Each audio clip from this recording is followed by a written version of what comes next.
A Ukrainian Su-27 fighter jet destroyed the command post of Russian occupiers in Bakhmut with a precision-guided bomb.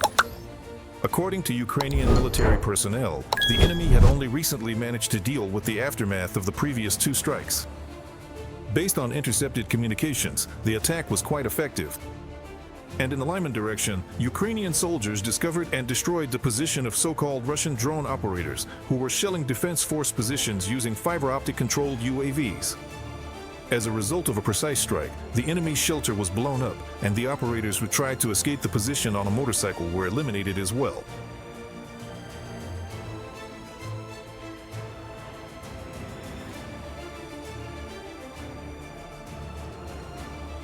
Ukrainian soldiers repelled more than a quarter of all Russian assaults recorded on the front line since the beginning of the day in the Pokrovsk direction.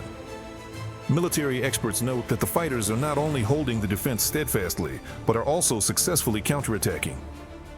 And notice, it is precisely this tactic of the Ukrainian defense forces that currently allows them to keep 33% of Donetsk region under control, which is a failure of the Russian tactics and, most importantly, the political plans of the Russian leadership regarding the capture of the Luhansk and Donetsk regions in the fourth year of the war. And at this point, even the intermediate goals of the so-called special military operation have not been achieved. The situation is also difficult in the Alexandrovsk and southern Slobozansky directions.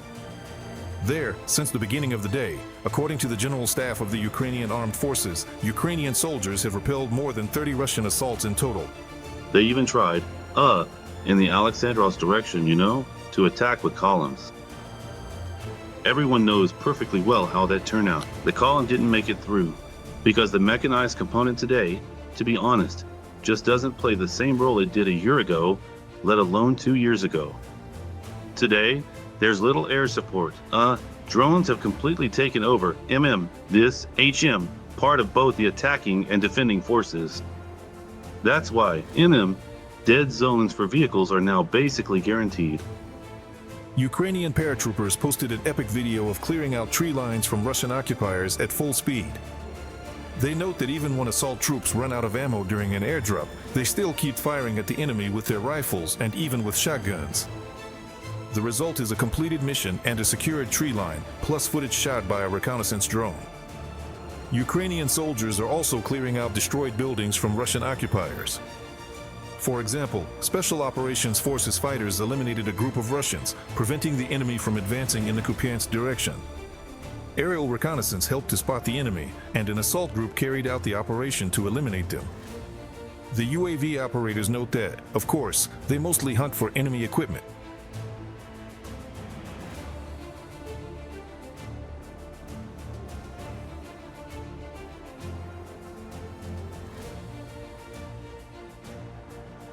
We fly into hostile territory.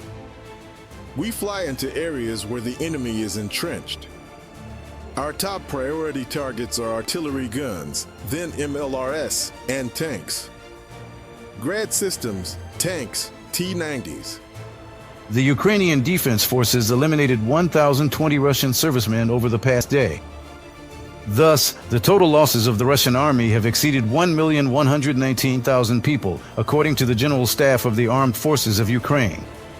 According to Ukrainian military reports, in the past day 1 Russian tank, 1 armored combat vehicle, 15 artillery systems, and 55 units of enemy automotive and special equipment were destroyed. Pavlo Vozdenko, Deputy Commander of the Separate Special Purpose Drone Systems Unit Typhoon of the National Guard of Ukraine. He is already connected with us. Hello, Pavlo. Good morning. Glory to Ukraine. Hello. Glory to the heroes. So, Pavlo, I'd really like to start with the Pokrovsk direction. It turns out that Russian troops there have received orders to storm Ukrainian positions at any cost. How do you assess the situation there? What can you add? And has the number of enemy attacks really increased? Well, the enemy in this direction has actually been carrying out extremely active assault operations for a very long time. Unfortunately, the situation is not improving right now. As you know, Ukraine has already liberated quite a large area, about 18 square kilometers.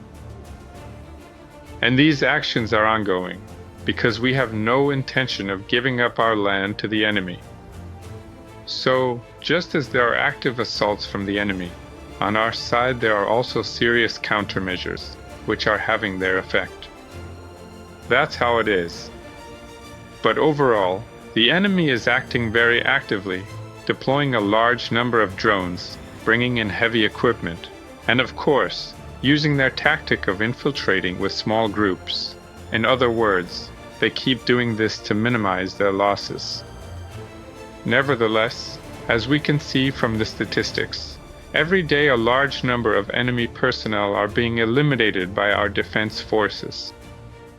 Pavel, you know, we can actually track several directions on the Pokrovsk-Smyrnarad section. That is, there is the northern section, where that Dobropilia breakthrough took place, which is now being successfully contained by the defense forces of Ukraine. There are attacks from the south, attacks from the southwest. So, are there any particular features or specifics for each area of fighting around the Pokrovsk-Smyrnarad agglomeration? Well, as you can see on the map, you can see the movement of the line of defense, the line of contact. So, the enemy always tries to advance in such a way as to encircle certain areas, because they've realized that, for example, taking large cities is very difficult for them. In such cases, they suffer huge losses, and accordingly, if we talk about the Pokrovsk and Myrnograd agglomeration, they are bypassing it from both sides. By doing so, they manage to seriously disrupt our logistics, because drones can easily block our supply routes for the troops stationed in this so-called pocket, right? And accordingly, this makes it much more difficult to deliver provisions, ammunition, and, well, to defend these areas as well. So, as we saw in the area of Zolotokolodets, the enemy initially advanced further, but their advance was halted and, as a result, their positions were destroyed. And today, the operation to eliminate the remaining enemy troops there is ongoing. That's the situation.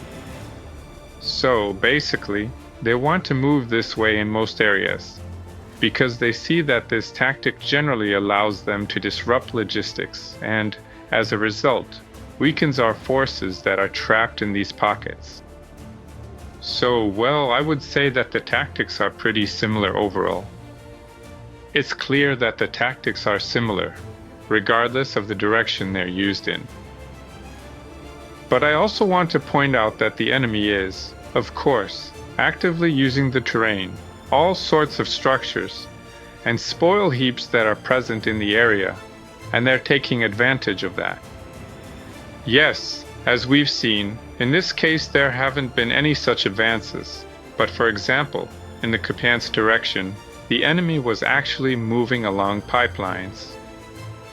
So of course, they're using all their creativity to keep moving forward and not stop.